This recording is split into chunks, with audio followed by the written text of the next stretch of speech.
Bonjour à tous, bonjour Patricia.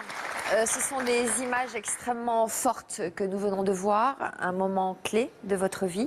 Est-ce que vous pouvez nous les commenter? On a l'impression que c'est du cinéma, mais c'est pas du tout du cinéma, c'est de la réalité. Oui, douloureuse. c'est de la réalité. Ce morceau d'émission provient d'un reportage qui a été réalisé en 81 par une équipe de journalistes qui est venue me récupérer en Algérie alors que j'ai été enfermée, séquestrée pendant 3 ans dans le but d'un mariage forcé. Donc en fait, ils ont filmé votre fuite. Oui, ils ont filmé Ce sont ma les images fuite, que nous tout à venons fait. de voir. Qui est l'homme qui vous a aidé à vous échapper? Il y en a plusieurs. Il y a la détecte Muller que j'ai contactée à l'époque par le biais d'une amie de ma sœur qui m'a dit si vous voulez rentrer en France, vous écrivez à ce monsieur. Il y a Jean-Marie Pertuis qui a été le réalisateur de l'époque, le détective qui est flouté sur la droite de l'écran, et puis Bernard Herrera qui était le caméraman à l'époque, et puis le deuxième détective qui est resté en Espagne et que j'aurais bien voulu retrouver, que j'ai jamais retrouvé depuis cet épisode. Alors, le caméraman qui est sur cette photo, Bernard, il est avec nous aujourd'hui, il nous rejoindra tout à l'heure, il est dans le public. Oui. Avant de remonter votre histoire, j'aimerais vous présenter Rania. Bonjour Rania. Bonjour. Rania, vous avez choisi de témoigner anonymement aujourd'hui, pour quelle raison? Alors, je suis maman de 2 enfants, donc issus de ce mariage forcé. C'est la raison pour laquelle j'avais souhaité les protéger en témoignant de manière anonyme. Alors, comme pour Patricia, votre vie a basculé lorsque vous êtes devenue une jeune femme, à 19 ans précisément. Que s'est-il passé à ce moment-là? Alors, c'était effectivement l'année de mes 19 ans, donc j'étais en première année de faculté. Et un beau jour, mes parents sont venus me chercher, donc à la fac, en m'annonçant qu'ils m'avaient trouvé un mari, que je devais arrêter mes études et que pour aller me marier en fait. Alors, vous allez nous raconter un peu plus tard dans l'émission, hein, vous êtes restée mariée 11 ans avec ce monsieur qu'on a choisi pour vous. C'est ça. Et vous vous êtes mariée où? En France. En France. Frédéric, notre psychothérapeute, est avec nous aujourd'hui. Bonjour Frédéric. Alors, il y a des chiffres incroyables. Hein. Selon l'UNICEF, il y a plus de 700 millions de femmes dans le monde qui ont été mariées de force avant leurs 18 ans. Près de la moitié des mariages forcés, 33% ont eu lieu en Asie du Sud, essentiellement en Inde. Est-ce que vous pouvez nous commenter ces chiffres? Déjà, c'est un chiffre colossal, assez terrifiant. Il faut savoir qu'à chaque minute dans le monde, il y a 27 jeunes filles qui sont mariées de force. Donc c'est une pratique qui est vraiment une violence faite aux femmes, qui viole les droits des enfants et des femmes. Donc c'est une pratique qu'on retrouve sur tous les continents, avec effectivement certaines zones où plus marquées, plus affectées, comme le Maghreb, comme l'Afrique subsaharienne, avec des pays comme le Niger, le Mali, et effectivement en Asie du Sud, avec particulièrement l'Inde et le Pakistan. Il faut savoir que ça se produit dans des pays où on a des sociétés à forte structure familiale patriarcale, avec une grosse composante traditionnelle. Et c'est bien ça le problème, parce qu'en fait, pourquoi les choses ont tant de mal à bouger, c'est qu'on considère ces mariages forcés comme des pratiques culturelles, en niant la violence que ça représente et qui a des conséquences dramatiques sur toutes ces jeunes filles et ces femmes mariées de force. Des conséquences au niveau de leur santé, des conséquences au niveau de leur déscolarisation, au niveau de la violence qu'elles subissent avant les mariages, après les mariages, des violences familiales, des violences sexuelles, des violences conjugales. Donc c'est très important de faire de la prévention, de lutter contre ce phénomène et de considérer vraiment ces victimes comme des victimes de droit commun. Les faire sortir de ce champ des pratiques culturelles. On ne peut plus accepter effectivement qu'au nom de pratiques culturelles, on viole les droits les plus élémentaires d'une partie de l'humanité. Donc important d'être reconnue en tant que victime. Absolument. Alors on va revenir à l'histoire de Patricia. Avant que la menace d'un mariage contre votre volonté ne pèse sur vous, est-ce que vous étiez sensible à cette cause déjà ? Pas du tout, hein. J'avais 16 ans, je finissais ma 3e. On devait juste partir en vacances une dizaine de jours et voilà, j'étais pas du tout dans des schémas comme celui-là. Alors, vous êtes issu de quel milieu, vos parents ? Mon père était ouvrier qualifié, peintre en bâtiment, et puis ma mère était une femme au foyer, elle élevait ses enfants. Vous avez passé votre enfance où ? Donc on a passé une bonne partie de ma vie jusqu'à mes 13 ans, c'était à Clichy, dans la région parisienne, et ensuite à Reims. Et c'est de Reims où je suis partie. Avec votre père, vous vous entendiez comment ? Oh, c'était pas, il n'y avait pas vraiment de communication. Donc c'était pas une relation fluide. Vous le craigniez ? On le craignait à cette époque, oui. Vous étiez combien d'enfants ? Nous étions 3 filles. Que des filles. Que des filles, oui. Alors, vous aviez 16 ans lorsqu'il a souhaité vous emmener en Algérie avec votre sœur Nadia, qui, elle, était âgée de 17 ans. Qu'est-ce qu'il vous a proposé comme voyage ? Comment l'a-t-il justifié ? Alors, c'était en août 78. Il nous a proposé de partir en vacances, qu'on allait partir une dizaine de jours. Vous y étiez déjà allé auparavant ? Quand j'avais 10 ans, on y avait été une fois. Ça faisait longtemps. Hein. Quand on a 10 ans et 16 ans, ça paraît très très loin. Ouais. Il y a 6 ans d'écart, mais ça paraît très loin. Donc l'idée, c'était d'aller découvrir le pays de vos origines. Il nous a dit, je vous emmène en vacances, voilà. Puis moi, j'avais pas tellement envie d'y aller, Nadia encore moins que moi. Ouais. Et puis je lui ai dit, bon, tu verras, 10 jours, ça passe vite, c'est des vacances. Mais j'ai retrouvé un écrit justement puisque j'écrivais déjà à l'époque sur un petit carnet, où je disais que j'avais pas tellement envie d'y aller, que j'avais pas tellement confiance. Mais ça, j'avais pas confiance. Mais j'avais zappé cette partie-là. C'est ma sœur qui m'a remontré ce carnet dans lequel j'avais écrit. Mais vous n'aviez pas confiance quand même. Vous sentiez qu'il pouvait se tramer des choses derrière. J'ai pas le souvenir par contre de ça, mais j'ai retrouvé la trace écrite de ce que j'avais écrit. Et par contre, Nadia qui voulait absolument pas y aller, je la motivais. Je lui disais, tu verras, ça passe vite. En plus, on va prendre l'avion pour la première fois, ça peut être sympa. Est-ce que vous aviez déjà surpris des conversations chez vous où votre père parlait de votre avenir en disant qu'il souhaitait que vous vous mariiez avec quelqu'un de son pays ? Alors, quelques mois avant, on avait eu en visite à la maison le fils aîné de l'ami de mon père, qui est devenu le mari de ma sœur. Et puis, à un moment donné, mon père, il a dit à Nadia, tu verras, ça sera ton mari plus tard. Ah oui. Et nous, on a ri, on s'est dit, mais il est bloc complet. Voilà. Je veux dire, on n'a vraiment pas pris ça absolument pas au sérieux. Et quand on est resté sur place, on s'est dit qu'effectivement, ça devait être une réalité. Mais on n'en a pas pris conscience tout de suite, il a fallu du temps. Alors, vous êtes parti là-bas, vous avez visité des choses, vous avez un peu bougé, un peu voyagé ? Non, pendant les vacances, on s'est dit ça commence mal parce qu'on ne sort pas. Vous ne sortiez pas ? Non, on a fait 1 ou 2 sorties simplement et on s'est dit vivement qu'on rentre parce que si ça les vacances c'est pas top. Mais bon, ça c'est du détail par rapport à. Et votre père, il était où pendant à la ce temps ? suite. Mon père, il est resté, mais il avait des affaires à faire. Ouais. Son leitmotiv, c'était des affaires à faire. Ouais. En fait, dans les 10 jours, au bout de 10 jours, il a dit je pars, je reviens vous chercher dans 3 semaines.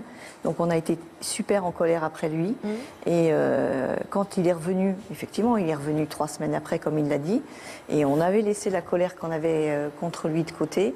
Mais quand il nous a dit je pars pas, je pars, mais je vous laisse ici. Alors là, ça a été vraiment, vraiment dramatique. Ouais. Je dis c'est pas possible de se dire que son père vous laisse sur place. Chez des gens qu'on ne connaît pas, on le connaissait comme ça, mais dans une famille qui n'est pas la nôtre. Donc ça a été extrêmement violent. Il n'y a pas de mots. Comment vous l'avez supplié ? On l'a supplié, on lui a dit mais on ne peut pas aller à l'école ici, quand est-ce que tu nous ramènes ? Vous restez ici, vous serez bien ici. Donc ça a été extrêmement violent. Et il y a déjà le choc de la réalisation, de réaliser que c'est réel, qu'on va rester là, chez cette famille, et qu'est-ce qu'on va faire là. Donc l'idée du mariage, on l'a pas conscientisé tout de suite, ça s'est fait très très progressivement. Comment? Quelque temps après? Pratiquement 1 an après. 1 an quand même. Oui. C'est-à-dire que petit à petit, on nous a dit, tu verras, lui ce sera ton mari, lui ce sera ton mari. Puis si tu veux rentrer en France, tu iras en France avec lui.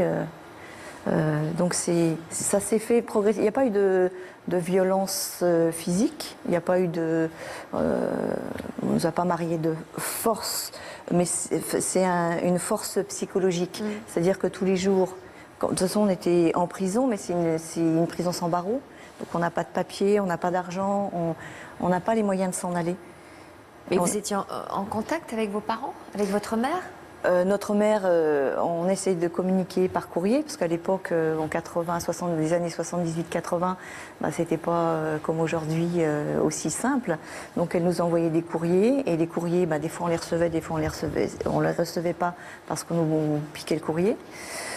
Elle disait quoi dans ses lettres? Elle était d'accord avec cette situation? Non, ma mère, elle a fait toutes les démarches possibles et imaginables pour nous aider à regagner la France. Elle a écrit à toutes les instances possibles, et toutes les instances lui disaient écrivez aux autorités compétentes, que moi je décris pour incompétente, puisque il n'y a pas d'autorité compétente en la matière. En tout cas, à l'époque, il n'y avait rien. Et ce qui était dramatique, c'est que tout le monde se renvoyait la balle et que personne ne faisait rien. Et les rapports avec ces hommes qui vous étaient promis, donc ils partageaient votre quotidien dans cette maison? Eux, je dirais, ils ne sont pas incriminés, parce qu'eux, ils ont vécu, c'est leur culture. En plus, ils ont deux jeunes filles qui arrivent comme ça, on leur dit que ce sera leur épouse plus tard. Donc, mais ils essayaient de vous séduire? Oui, il y avait vraiment un rapport de séduction. Et vous y étiez sensible? Vous étiez proche d'eux? Alors, ce qui est vraiment difficile quand on est enfermé, quand on est seul, quand on n'a pas d'amour, quand il y a quelqu'un qui vient un petit peu, c'est extrêmement difficile de ne pas céder. Parce que quelqu'un qui se montre un peu gentil, etc. Et la pression psychologique qui était là tous les jours. De la part des parents? De la part de la mère. Parce que le père, là-bas, il disait rien. On lui disait qu'on voulait rentrer en France, mais voilà, il disait rien. Mais la mère, elle vous disait quoi? C'était quoi la pression psychologique? La pression, c'était tu vas te marier avec lui, ce sera ton mari. Et si tu veux retourner en France, tu retourneras en France avec lui. Et moi, je disais, je veux pas d'un mari. Et donc, tous les jours, avec cette pression-là, je voyais dans l'invisible un fil qui me liait à lui. Mais c'est extrêmement fort. Et dans l'invisible, je prenais une paire de ciseaux et je coupais le fil. Et je disais, je veux pas. Mais il faut vraiment être fort pour ça, parce que... Ouais. Ça, c'est des techniques, Frédéric, c'est des techniques sacrément fortes, cette jeune fille. Ouais. Je suis impressionnée par votre témoignage et par la force de la jeune fille que vous étiez. Pour résister précisément, c'est très très compliqué. Et surtout, il s'est passé un très long temps. Donc résister à cette pression psychologique pour ne pas céder, il faut vraiment avoir un mental très fort et un imaginaire aussi. D'autant plus que votre sœur n'avait pas la même réaction que vous. Elle a baissé les bras plus vite. Elle a cédé. Nadia, elle me disait assez vite... tu te bats sur du vent, on rentrera jamais en France. Et moi je disais, si, tu verras, on va rentrer. Mais moi j'attendais la nuit pour rêver. Je me demandais si on rêvait en couleur ou en noir et blanc. À partir de là, j'ai vu des couleurs magnifiques.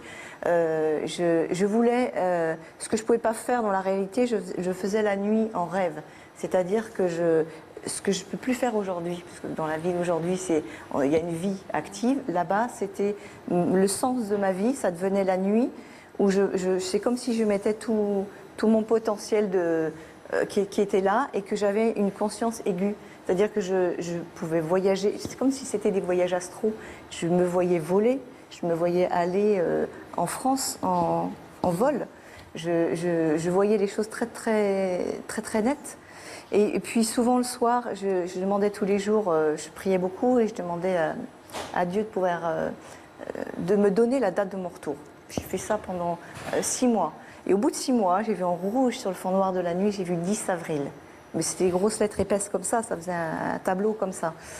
Et je suis rentrée, j'ai passé la frontière française un 10 avril à 3h du matin. Ma sœur Nadia, par contre, elle m'a dit oui, parce qu'elle n'y croyait pas. Et j'ai dit, mais si, en plus j'ai vu la date, et c'est vrai que, je veux dire, elle est la preuve vivante que ce que j'ai dit, enfin, je ne l'ai pas inventé.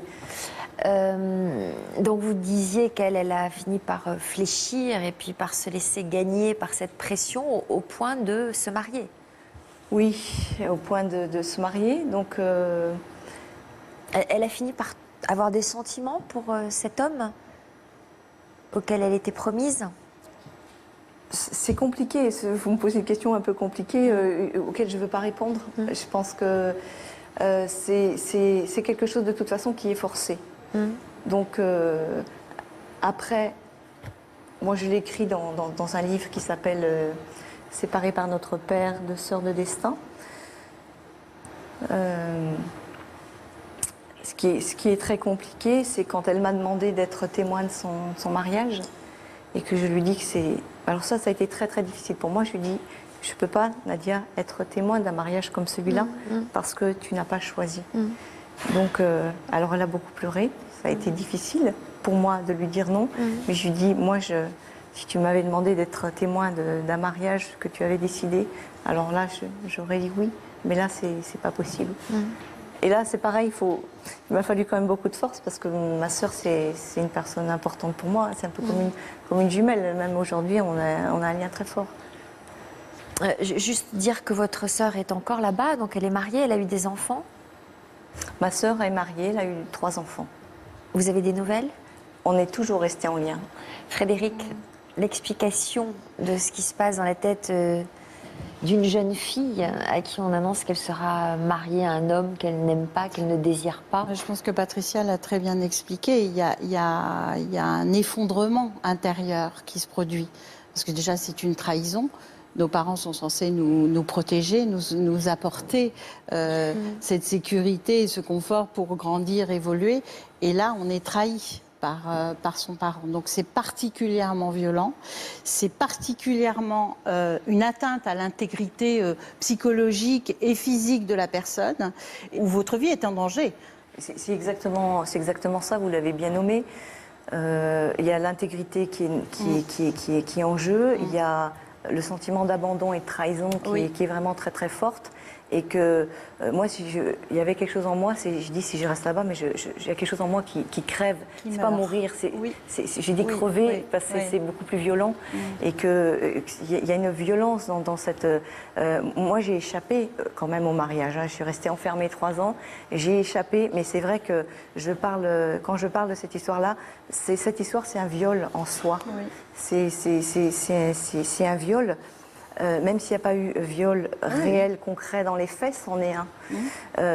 C'en est un puisque c'est le père qui décide que son enfant est un objet. C'est ça. Et que ça, c'est pas acceptable. On n'est plus une personne. Voilà, on est un paquet. On vous vole votre destin, votre histoire, et le message qu'on vous transmet, c'est tu ne t'appartiens pas, tu appartiens à ta famille, à ta culture, à ta religion, et tu n'es plus une personne. Donc exactement. Ça, c'est une atteinte extrêmement violente à l'intégrité d'une personne. Donc pour y résister, il faut une énorme force de caractère. En plus, ce qui est compliqué, c'est de se dire aussi, souvent, ces jeunes filles, elles sont dans un conflit de loyauté par rapport à leur famille. Et cette situation leur fait vivre beaucoup de culpabilité.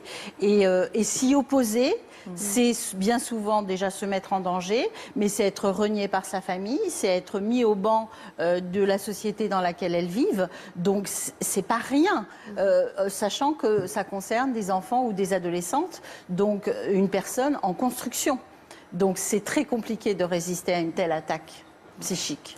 À qui vous devez votre salut? C'est une amie de ma sœur Nadia, c'est Nadia qui a envoyé une bouteille à la mer et qui a écrit à son amie en disant aide-moi à rentrer en France, on est prisonnière en Algérie et on n'a pas de solution. Donc cette amie qui s'appelle Patricia Huette, donc je tiens quand même à la nommer, c'est grâce à elle qui a fait le premier geste, est allée voir un détective privé.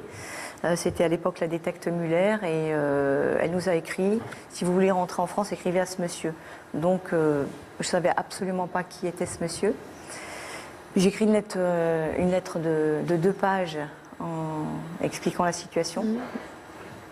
Et il vous a répondu? Il m'a répondu en vous disant quoi? Dans les 10 jours qui ont suivi, en me disant donnez-moi l'adresse de votre mère et je vais faire le maximum pour que vous puissiez rentrer. Et il a tenu sa promesse. Donc, il vous a renvoyé une lettre avec Il m'a dit, je m'occupe des de instructions. vous. Non, pas tout de suite. Alors, pas tout de suite. Bon, au bout de 4 mois, un jour, je reçois une lettre en disant restez donc le maximum chez votre sœur. 2 personnes vont venir entre le 26 mars et le 1er avril prochain.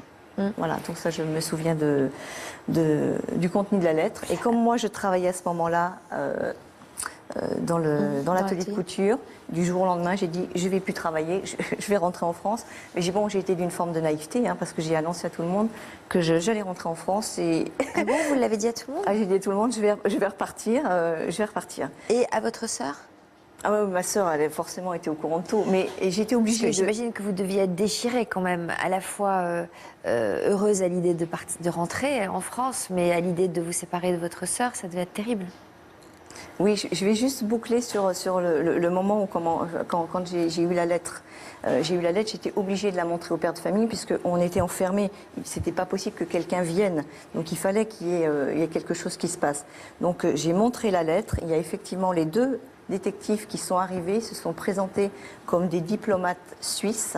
Et à partir de là, donc avec le beau-père de ma sœur qui était là, et moi j'avais préparé ma valise. Moi, Mais comment il les a laissés? Au contraire, puisque vous avez montré la lettre, il aurait dû tout faire pour que ces hommes ne puissent jamais rentrer. Mais donc pourquoi il les a laissés rentrer?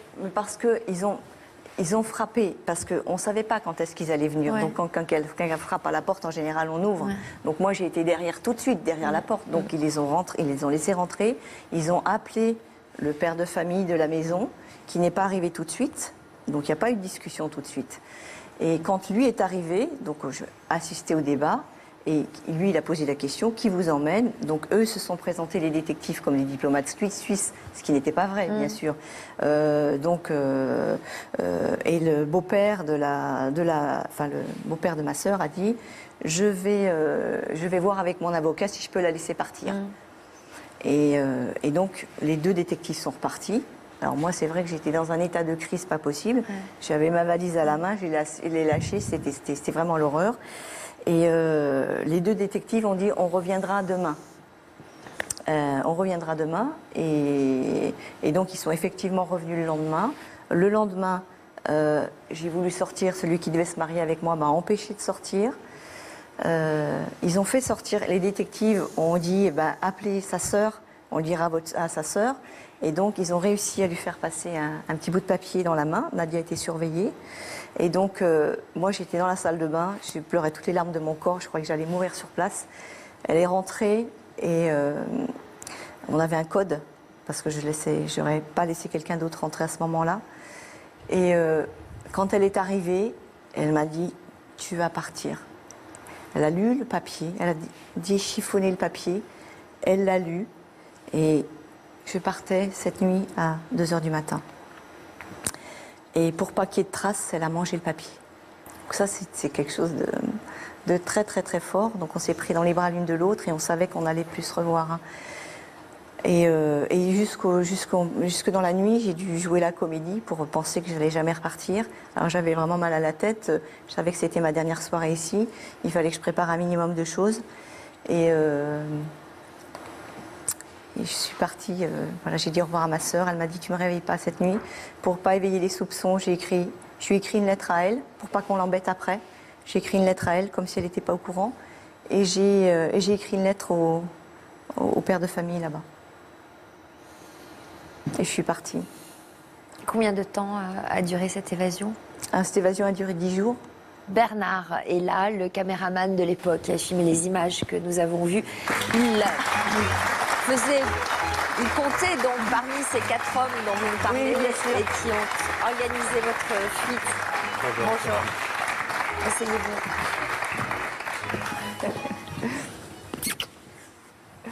J'imagine que vous devez être très ému en entendant le récit de cette évasion. Vous êtes restés extrêmement proches tous les 2? Très proches. En fait, Patricia, c'est pas la première personne que l'on devait sauver. On avait déjà fait un voyage en Tunisie, ça s'était très mal passé. C'était une maman qui voulait récupérer effectivement son enfant qui avait été kidnappé par le père. Et puis on a été repéré, donc on a été arrêté, interrogé, etc. On nous a laissé repartir. Donc on a franchi cette frontière pour aller chercher Patricia. Donc il y a déjà là, effectivement, une force considérable. Alors vous avez été particulièrement marqué par un moment particulier? Oui, j'ai été marqué tout de suite. D'abord parce qu'elle est. Le sourire qu'elle a aujourd'hui, c'est exactement le même qu'elle avait. Exactement le même. Et puis j'ai été effectivement impressionné par cette force de caractère qu'elle avait. Et puis là, je me suis dit, et tout à fait curieusement, là, je ne ramenais pas des bobines de film. Avec les bobines de film, il y avait Patricia. Et en fait, on se devait de la ramener. Et non pas de la laisser effectivement sur le bord du chemin. Vous l'avez ramenée jusqu'à sa maman. Et de la ramener jusque chez elle. Et revoir sa maman. Et alors là, ce fut une explosion de joie. Mais tous les moments de ce voyage ont été très, très, très, très forts. Parce que Patricia est quelqu'un d'exceptionnel. Elle nous a donné la force, mais bon, à cette époque-là, il faut savoir que c'était un pays, effectivement, où la police était présente absolument partout. vous avez dû avoir peur. Donc, j'ai eu une certaine retenue à un moment donné, parce qu'il ne fallait pas que je l'expose. À cette époque-là, même la caméra la plus petite n'était pas la caméra cachée d'aujourd'hui. On était en film, donc il fallait toujours faire très, très, très, très attention. J'imagine.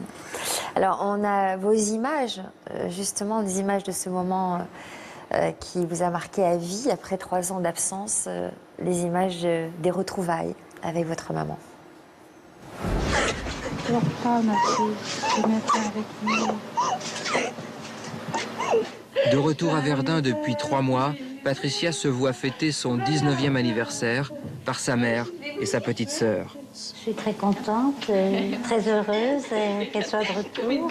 C'est vraiment un miracle qu'elle est revenue parce que ça a été très difficile pour la faire revenir.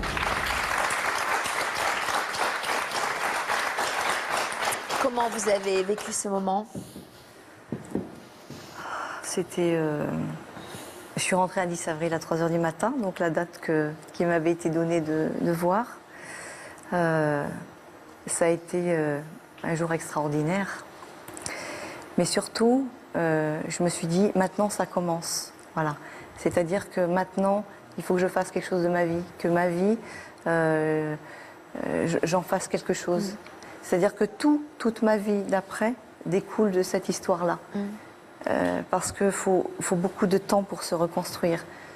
Donc je mesure, il y avait une fragilité importante.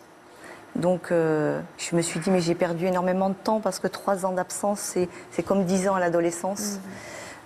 Plus d'amis, plus de relations, comment on se comporte, j'ai perdu beaucoup. Et puis je voulais pas faire un travail alimentaire, donc c'était essayer de trouver qu'est-ce qui pouvait bien me plaire, comment voilà. Alors je regarde Rania et j'imagine qu'elle comprend très bien ce que vous êtes en train de dire, puisque vous avez passé 11 ans mariée de force. 11 ans dont vous dites que vous avez perdu 11 ans de votre vie.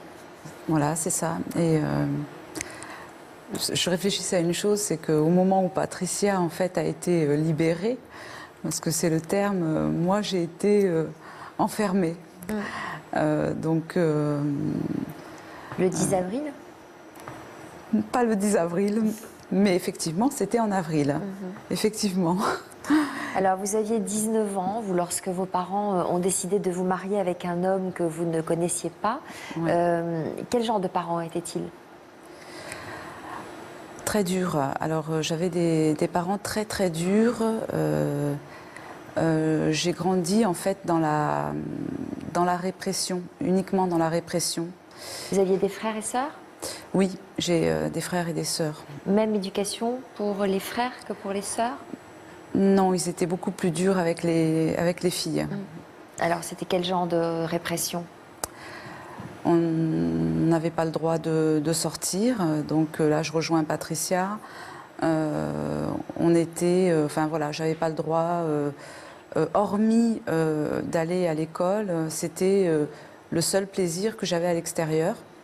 Donc j'avais pas le droit d'aller voir des amis, j'avais pas le droit d'assister aux anniversaires, j'avais pas le droit d'aller à la piscine, j'avais pas le droit, enfin voilà, j'avais le droit de rien faire.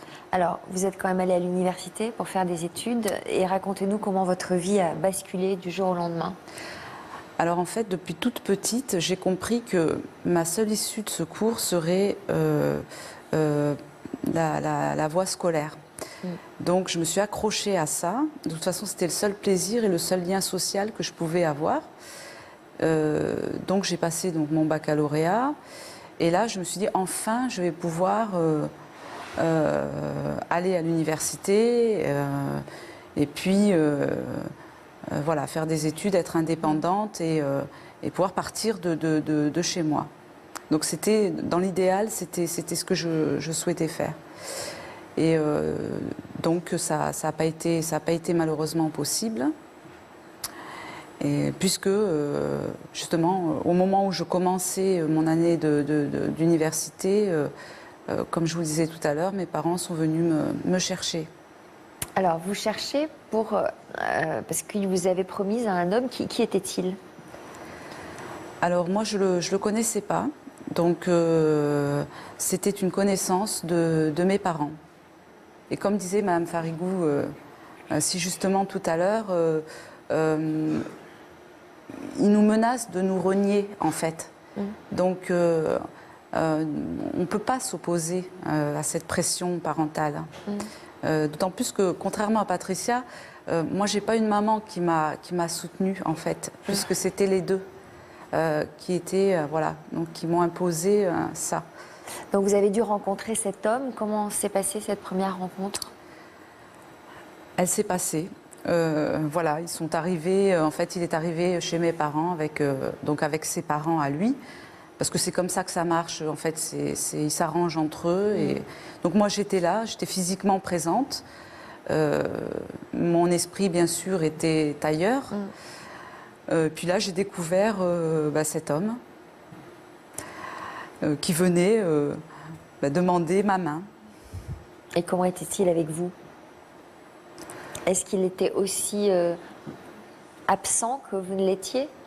Ah non, du tout. Lui, en fait, il était très consentant. Donc c'était son souhait de se marier. Donc non, lui, il était ravi de la rencontre. Donc tout est allé assez vite. Le mariage s'est organisé en quelques jours.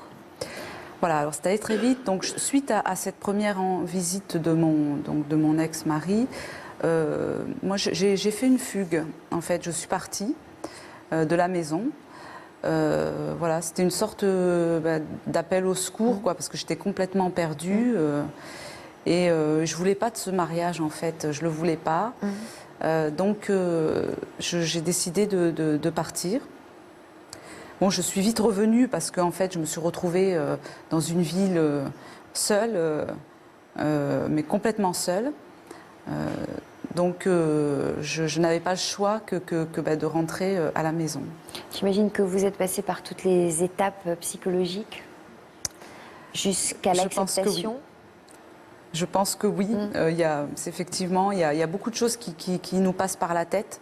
Moi, j'ai même pensé à mettre fin à mes jours parce que pour moi, c'était voilà, j'allais m'enfermer, mais en même temps, je me disais que peut-être le fait de me marier allait me sortir de cet enfermement déjà que j'avais avec mes parents, en fait. Comment vous avez vécu le jour J, le jour du mariage, qui normalement aurait dû être l'un des plus beaux jours de votre vie? Non, là, c'était le pire jour de ma vie, en fait. C'était pas je pense que c'était le pire jour de ma vie. Ce que vous disiez tout à l'heure, vous étiez présente physiquement, mais pas là? C'est ça. En fait, c'est une situation subie. Ouais. C'est-à-dire que j'ai réalisé le rêve de mes parents. Voilà. Donc, ce n'était pas le mien. Et en fait, tout ça, ça a été pensé et réfléchi à ma place et mis en place à ma place. Donc, j'étais, voilà, je me considérais comme morte mais vivante, physiquement présente mais absente, en fait. Frédéric, comment vous analysez tout ça? C'est terrible. Bah oui, c'est terrible parce qu'on lui a volé une partie de sa vie. Donc oui, c'est terrible, mais en même temps, elle l'a très bien expliqué. C'est-à-dire qu'à la fois, elle était déjà dans une violence avec ses parents, puisqu'il y avait une emprise très forte, des parents très autoritaires. Donc c'est vrai il faut comprendre que c'est quand même très compliqué de se défaire d'un système oppressant comme celui-là. Et quand on est adolescente, c'est pour ça qu'il faut faire de la prévention. On ne sait pas forcément qu'on peut se rapprocher d'associations, d'institutions qui peuvent aider ces jeunes filles et en parler à des amis aussi quand on en a la possibilité pour avoir de l'aide. Parce que là, elle s'est retrouvée toute seule en fait et c'était ça qui était compliqué. Voilà. Et peut-être Mme Farigou va peut-être pouvoir répondre à ma question parce que en fait, j'ai mon enfance, en fait, je l'ai complètement occultée. Dans le sens où je n'ai pas de souvenirs. Là, aujourd'hui, quand mes enfants me posent des questions sur mon enfance, je ne sais pas trop quoi leur répondre parce que j'ai pas de souvenirs, en fait. Hormis la répression. Et donc, je ne sais pas comment... Mais souvent, le psychisme, il s'organise comme ça. Quand il y a une douleur qui est tellement importante, on va avoir tendance à cliver et à refouler. Et du coup, les gens, en général, qui arrivent en thérapie, qui n'ont pas de souvenirs, c'est qu'il y a des choses très douloureuses qu'elles ont vécues et qu'elles ont occultées pour pouvoir survivre à une telle violence qui vous a été faite. C'est-à-dire que depuis toute petite... on vous a empêché d'exister d'une certaine manière. On m'a conditionné. Voilà, c'est ça. On m'a conditionné. Et c'est vrai, et vous l'avez très bien expliqué aussi, finalement, ce mariage dans votre esprit, vous y avez accédé, vous avez accepté finalement de vous y résigner parce que c'était peut-être une porte de sortie pour sortir de cette prison dans laquelle vous étiez déjà. Patricia comprend tout ça. Est-ce que vous aussi, vous êtes arrivé d'occulter des souvenirs trop douloureux? Moi, j'ai une bonne mémoire des choses. Mais ce qui est marrant, c'est quand j'ai écrit mon livre, après, j'ai oublié ce qui n'était plus utile. Mais il fallait que je le retienne justement pour l'écrire. Mais je comprends tout à fait. Moi, ça me met toujours de la colère, ce genre de choses, parce que on peut pas... Une femme, c'est pas un objet. Et qu'une soumission comme ça, c'est extrêmement difficile. Il y a soit l'emprise est là parce que la culture qui fait ça, et je pense aussi pour le cas de ma sœur, moi j'ai eu la chance de ne pas être la préférée de mon père. Parce que elle, ça a été plus difficile parce qu'elle était la préférée. Et en tant que préférée, on ne peut pas dire non. Je veux dire, par rapport à la filiation. Le conflit de loyauté. Voilà, vous avez parlé de ça. C'est exactement ça, c'est le conflit de loyauté. Et qu'on ne peut pas dire non et que là, c'est la même chose. Même s'il y a la répression en plus, on y était aussi chez nous, de toute façon. Mais là, visiblement, de manière plus forte. Parce que... Mais c'est ça.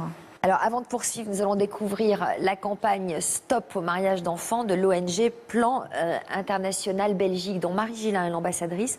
On va regarder ce spot et puis on le commentera après.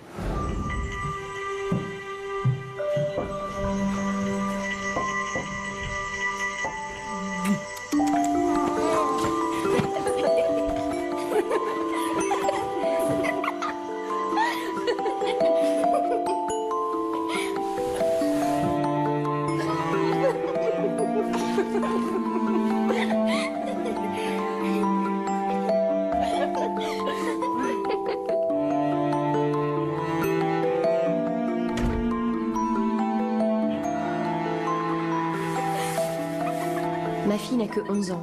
Ceci est une fiction. Malheureusement, pour des millions de jeunes filles, ce cauchemar est une réalité. Chaque minute dans le monde, 27 mineurs sont mariés de force. Comme moi, parrainer un enfant avec Plan Belgique. Dites stop au mariage des enfants. Le chiffre est incroyable quand même. Chaque minute dans le monde, 27 jeunes femmes sont mariées de force. On voit ici dans nos écrans une carte des pays les plus touchés par ce phénomène. Comment il s'explique ce phénomène? Vous disiez, Frédéric, le poids des traditions, Oui, de la culture. la religion aussi. Absolument, j'imagine. la religion, mais des pratiques culturelles. Et c'est vrai que c'est important de faire de la prévention.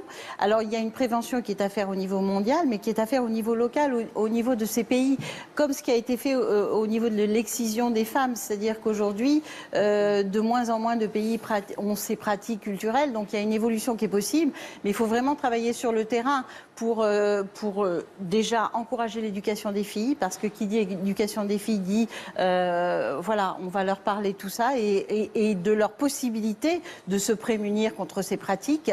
Donc travailler avec les communautés sur ces pays. Donc ça, c'est vraiment une prévention qui est très importante à faire. Et il faut savoir... Que dit la loi ? En France, c'est interdit. Les mariages forcés sont interdits. C'est l'article 146 du Code civil qui dit qu'il n'y a de mariage que s'il y a consentement. Or là, dans un mariage forcé, il n'y a pas consentement. Et aujourd'hui, il y a tout un dispositif au niveau légal qui protège contre ces pratiques. On peut demander auprès du juge aux affaires familiales une ordonnance de protection. Quand on est dans ce cas de figure, aussi une autorisation, une interdiction de sortie du territoire aussi. Quand on a un soupçon d'être emmené à l'étranger. Et la période des vacances est une période très problématique et où effectivement il y a des campagnes de prévention qui sont effectuées à ce moment-là pour dire souvent ça se passe comme dans votre cas, c'est-à-dire les jeunes filles sont emmenées en vacances. Rania, vous saviez que vous aviez des droits? Alors pas du tout.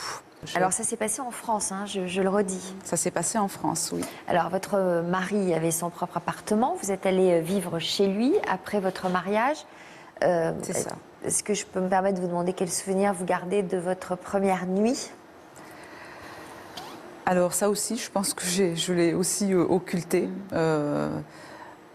J'ai pas tellement de souvenirs. Ce que je peux vous dire, c'est que on vous prend en fait quelque chose qui vous appartient et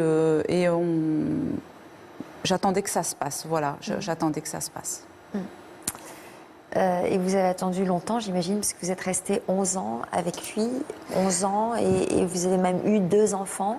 Voilà, donc j'ai été la fille modèle, l'épouse gentille, parfaite. J'ai fait plaisir toujours. Est-ce que vous avez toujours. fini par avoir des relations à peu près complices avec cet homme? Alors on me disait que avec le temps, j'allais finir par avoir des sentiments, par l'aimer, par m'y habituer, mais en fin de compte c'est faux. Qui vous disait ça d'ailleurs? Mes parents. Voilà. Et en fin de compte, non. C'était pour moi, c'était même avec le temps, je l'ai jamais aimé en fait. C'était comme un colocataire. Certes, j'ai eu un premier enfant rapidement, ensuite un second, et je me suis réfugiée auprès de mes enfants et auprès de mon travail. En fait, c'était mon salut, c'était ça. Vous vous épanouissiez dans votre rôle de mère? Alors, en fait, c'était plutôt l'amour que je recevais de mes enfants qui m'aidait à patienter. Patienter, vous dites patienter parce que vous saviez au fond de vous que ça allait s'arrêter? Je pense que oui. Oui, parce que c'était pas du tout la vie. J'étais malheureuse en fait. Voilà, j'ai pas du tout été heureuse durant ces 11 années. Ouais. Vous êtes devenue quelle femme en vivant avec cet homme? Celle que justement, que je voulais pas être, que je n'étais pas au fond de moi, c'est-à-dire une femme, un peu une femme objet en fait, une femme qui devait être là, s'occuper de la maison, des enfants, du mari. Et puis je vivais ça, mais malgré moi. Est-ce que vous avez pu quand même reprendre des études, suivre une formation? Alors non, par contre, j'ai toujours travaillé. Voilà, j'ai toujours trouvé des petits boulots à droite à gauche parce que je voulais absolument avoir une activité sociale et c'était ce qui me rendait, voilà, ce qui me donnait un petit peu de bonheur au quotidien. Mais c'était pourquoi? Pour avoir une indépendance financière ou pour justement avoir une ouverture sur le monde extérieur? Alors c'était parce que j'ai toujours aimé le lien social déjà. Je voulais pas m'enfermer, j'étais déjà enfermée en fait. Et donc je voulais justement voilà, avoir une ouverture sur le monde, pouvoir garder des contacts avec l'extérieur. Et c'était c'était le moteur de mon existence. Je voulais pas parce que je savais que sans ça, je mourrais à petit feu en fait. Alors qu'est-ce qui vous a donné l'envie, le déclic? Quel a été le moteur qui vous a fait rompre avec cette situation jusqu'à demander le divorce il y a 7 ans? Alors c'est que mon ex-mari m'a imposé à son tour d'arrêter de travailler. Voilà, donc il a souhaité que je reste à la maison. Pour quelle raison? Il avait peur de vous perdre? Il était très autoritaire. Donc voilà, pour lui, il concevait la femme au foyer. Et peut-être effectivement qu'il avait peur de me perdre, oui. Alors comment vous avez réagi? Là, ça a été pour moi, je pense, le déclic. Donc c'est ce qui... Je voulais... C'était tout sauf... arrêter de travailler. Et je refusais, je me suis dit déjà qu'une grosse partie de ma vie avait été volée et je refusais de remettre ça et qu'on décide à nouveau à ma place. Et vous étiez en colère? Ça se traduisait par une colère? J'étais très en colère, oui, j'étais très en colère. C'était des disputes, des conflits? Absolument. C'était des disputes, des conflits. Ensuite, voilà, ça a été jusqu'à des violences aussi... physique. Donc vous êtes devenue une autre femme. Là, je pense que la vraie Rania s'est révélée et forte aussi de ma maturité aussi peut-être. Et de toutes ces années accumulées où vous n'étiez pas vous-même, quoi. Je n'étais pas moi-même. Décupler vos forces. C'est ça. Et le temps passe très vite. Et je me suis dit que c'était hors de question que maintenant on m'impose à nouveau quelque chose contre ma volonté. Voilà, c'était... Alors comment vous vous êtes organisée? Parce qu'il faut divorcer, ça veut dire être indépendante financièrement? Ça a été très difficile, donc c'est vrai que ça a été très difficile. Mais je pense que vraiment la liberté n'a pas de prix. Certes, j'ai connu des moments noirs, mais je me disais que je voulais me retrouver, voilà, je voulais me retrouver, je voulais avoir mon libre arbitre, être maître de moi-même et prendre des décisions moi-même. Donc ça, voilà, c'est ce qui me faisait tenir et c'est ce qui m'a fait aller jusqu'au bout de ma démarche. Comment vous allez aujourd'hui? Alors aujourd'hui, ça va mieux parce que bon, ça fait 7 ans, mais c'est vrai que j'ai eu, après mon divorce, j'ai eu beaucoup de mal à me retrouver. Mais aujourd'hui, voilà, pour moi, c'est une renaissance. Comme je disais tout à l'heure, aujourd'hui, je me délie de ces chaînes et je recommence, je redémarre une nouvelle vie. Sentimentale aussi? Alors, j'espère. Mais en fait, disons qu'il y a aussi des séquelles à ce niveau-là parce qu'en fait, je me heurte à des hommes qui ne comprennent pas forcément mon besoin de liberté, quoi. J'ai besoin d'oxygène. Et je pense que j'en ai tellement été privée que j'arrive voilà, avec l'artillerie lourde et je suis très méfiante en fait vis-à-vis des hommes. Donc j'espère voilà, aujourd'hui rencontrer l'homme qui saura me comprendre et qui saura... Et vous vous sentez comment psychologiquement? Vous vous sentez bien? Vous vous sentez enfin vous-même?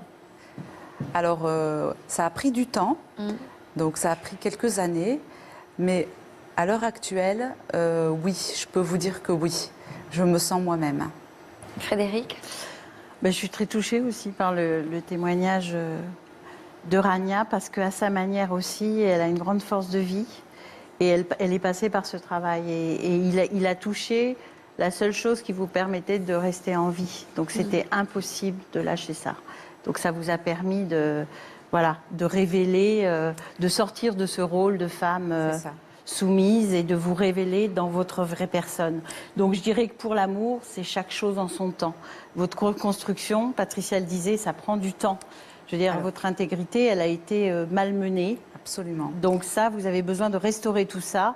Et ça se fait pas. Non, c'est pour ça se fait pas rapidement. C'est pour ça que tout comme Patricia, je pense que ce qui mettrait un point final à cette histoire, c'est effectivement l'écriture d'un livre.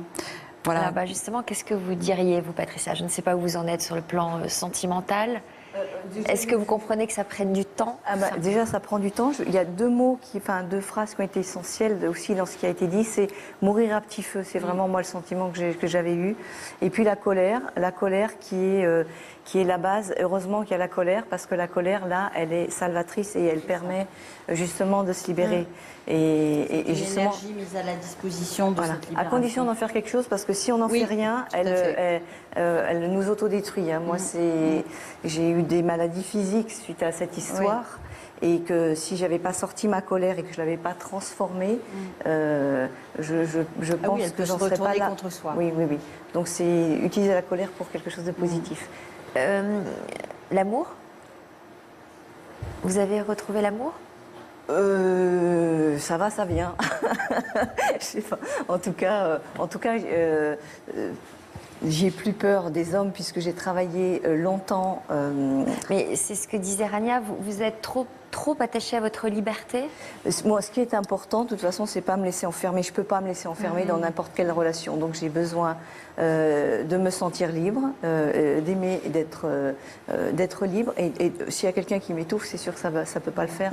Donc ça fonctionne pas. Est-ce que vous avez l'une et l'autre pardonné à vos parents? Alors, en fait, après leur en avoir beaucoup voulu, parce que je me suis dit que voilà, ils m'avaient volé ma vie, quand même une grosse partie de ma vie. J'ai fini par leur pardonner parce que en fait, ma maman a vécu la même chose que moi. Donc, elle a été aussi mariée à l'âge de 16 ans, et en fait, elle voulait, en me mariant, me mettre en sécurité. Voilà, auprès d'un homme. C'était voilà, sa façon de voir les choses. Mais oui, je leur ai personnellement pardonné. Et vous, Patricia? Alors moi, le pardon a été quelque chose d'essentiel. Mais avant de pouvoir pardonner, il a fallu que je travaille beaucoup en thérapie pour lâcher la rancœur, la rage de toute cette situation. Comprendre que si je voulais être heureuse, il fallait vraiment pardonner. C'est existentiel, parce que si on ne pardonne pas à ses parents qui nous ont donné la vie, comment on peut être heureux? Donc je suis dans la gratitude pour mon père qui m'a donné la vie, mes deux parents qui m'ont donné la vie.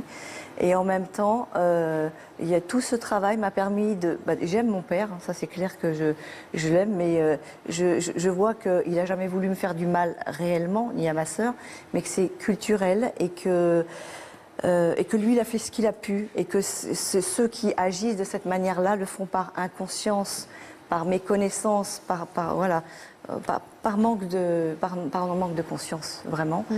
Et que quand on sait ça, ça permet, quand on lâche la colère aussi, ça permet de se retrouver soi. Maintenant, je ne suis plus attachée à lui, je ne suis plus dans la loyauté par rapport à lui. Mais vous avez eu cette discussion-là avec lui? Non, parce que je ne sais pas la peine.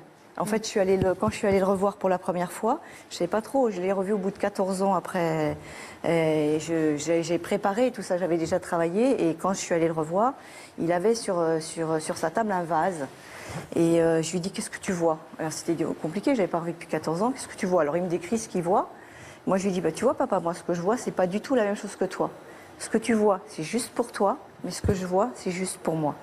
Donc j'ai remis l'histoire par rapport à l'Algérie, je lui ai dit, moi, c'était pas du tout. Pour moi, c'est pas ça. Donc Il m'a dit, t'es pas bête, toi, t'es pas bête. À partir de là, on a une réconciliation qui était là. Donc, il sait que j'ai écrit un livre. Il le sait depuis pas longtemps, mais depuis janvier l'année dernière. Mais bon, je lui ai dit que j'avais besoin de l'écrire et que moi, j'avais pas envie qu'il soit encore fâché et que c'est une démarche qui est importante pour moi, de décrire les choses. Mais je décris sans haine. C'est-à-dire que j'ai fait d'abord tout le travail pour que ce soit accessible, pour que le lecteur ne vienne pas récupérer des choses violentes. L'histoire est déjà violente en elle-même, donc j'accuse pas. Voilà. Frédéric, sur le pardon et la nécessité du pardon. C'est une étape nécessaire dans le sens où ça permet aussi de devenir adulte. Parce que si je suis dans la haine et si je suis dans le ressentiment, quelque part je reste un enfant. Et là, vous l'avez très bien expliqué, parce que cette capacité à comprendre la réalité de l'autre et à voir qu'il n'y a pas eu forcément quelque chose qui a été fait contre moi, c'est une position d'adulte. Cette compréhension-là, elle est celle de l'adulte, et cette maturité-là, elle permet de grandir et de guérir de ses blessures et de se construire avec surtout. Oui, excusez-moi, juste de se construire avec et en même temps de se dire qu'avec ce parcours-là, cette compréhension-là, on peut aider d'autres. Enfin, je veux dire, c'est quand même ma dynamique qui est là aujourd'hui. Merci à toutes les deux d'être venues partager vos histoires. Terriblement émouvante aujourd'hui. Nos téléspectateurs vous retrouveront, Patricia, cet après-midi sur le chat de notre émission, de toute une histoire. Ils pourront vous poser toutes vos questions. Rania ? Oui, je voulais juste dire que je trouvais dommage que c'était un sujet dont on parlait peu, voire pas du tout, parce qu'on n'ose pas en parler. Et donc je voulais vous remercier de m'avoir permis d'en parler aujourd'hui. Et de dire que si c'était à refaire, je ne le referai pas. Et ce qui est important, c'est de connaître ses droits. Voilà. Qui existent. Qui existent. Merci. Je partage l'avis de Rania, évidemment, et merci de nous avoir invités sur le plateau. Merci à vous pour la sincérité de vos témoignages. Merci à vous tous pour votre confiance et votre fidélité. Merci à Frédéric. N'oubliez pas la rubrique Toute une histoire dans Version Féminin ce week-end. Et dans quelques minutes, sur le plateau de l'Histoire continue, nous accueillerons Valérie et son conjoint Thierry, ainsi que Laurent. Des histoires d'amour face au handicap. Nous verrons où ils en sont aujourd'hui. À tout de suite. Merci. Les blessures qui ne se voient pas nous font du mal bien plus que toutes les autres. On les enferme au fond de soi. Mais est-ce que toute une vie on les supporte? En avril 2013, Valérie, son mari Thierry et Laurent participaient à Toute une histoire sur le thème de l'amour à l'épreuve du handicap. J'avais pas forcément cette envie d'être assisté, quoi. Et c'est dévalorisant quelque part. Il faut reconstruire son couple. Et ça, c'est un travail qu'on a fait et qu'on a décidé de faire tous les deux. Près de 3 ans plus tard, on refait l'émission sur le plateau de l'Histoire continue. Je me croyais toute seule, abandonnée. Mais il m'a fallu quelques semaines pour comprendre que j'avais pas le droit de chavirer et d'emmener ceux que j'aimais avec moi. J'ai envie d'aller de l'avant et puis me dire que la vie continue, c'est une vie différente, mais c'est une vie quand même. Vous avez donc rendez-vous avec Renaud et nos invités dans un instant pour découvrir ces témoignages courageux et sans langue de bois.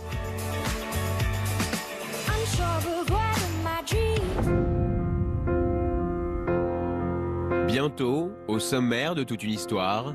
Je m'appelle Karine, j'ai 32 ans. Depuis mon enfance, je rêve du grand amour, mais j'enchaîne les déceptions. Je veux quelqu'un, certes, mais je vais pas prendre n'importe qui. Je suis désespérée, ok, mais pas à ce point-là. On sera tous à un moment célibataires. Je trouve que ça ne devrait pas être un problème. À la rédaction, on a eu envie de lui présenter 2 fortes têtes qui se considèrent comme des célibatants. J'ai essayé avec beaucoup de filles et ça n'a pas marché. Sa copine, on l'aime, mais des fois, elle nous saoule. J'ai décidé de croquer la vie à pleines dents. Moi, j'apprécie d'être la vieille fille toute seule à la maison avec son chat le soir. J'ai une vie stable, super, tout va bien, je m'éclate, j'ai pas envie d'embouler, quoi. Mais il y en a des biens, très peu, mais il doit y en avoir. Ils vivent pas dans mon coin, à mon avis. Ils vont la coacher pour qu'elle garde le sourire. faut prendre du recul par rapport à tout ça. La vie est courte, tous tes rêves, tout ce que tu as envie de faire, tu vas le faire même si tu es toute seule à le faire. Vous avez un pas de danse imparable pour séduire. Allez, allons-y. It's not unusual to be lonely. It's not unusual to have fun with anyone. But when I see you hanging